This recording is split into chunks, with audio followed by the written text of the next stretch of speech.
Hi, this is John Fitzgerald from wise2it, and this is the second video on me setting up my home network. I had to disconnect all the cables to the telecom module, as these were causing false positive tones, which made tracking the cable difficult, but I did manage to label most cables. I purchased two vertical patch panels to install into the media cabinet. I will have to trim the mounts slightly in order to get them to fit side by side, but I will be able to screw them directly into the back wall using these holes instead.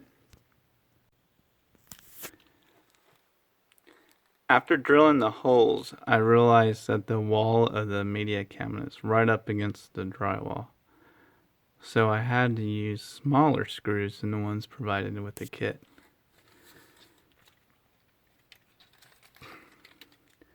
But the goal is that these will now fit snugly and cleanly right below the telecom module.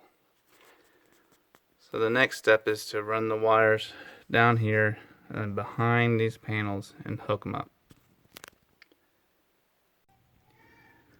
Using an impact tool, I was able to terminate the first wire on the jack, and then I ran a cable up to my router.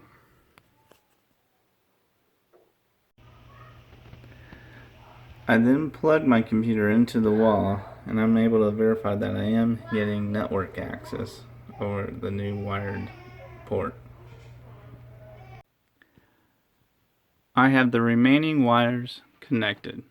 I'm using patch cables to connect the appropriate jack to a network switch. These in turn are connected to the router up above. I decided to connect the additional components like the switch and the modem to the media cabinet using Velcro instead of screws, as this was easier to do. Well, that's it for this video.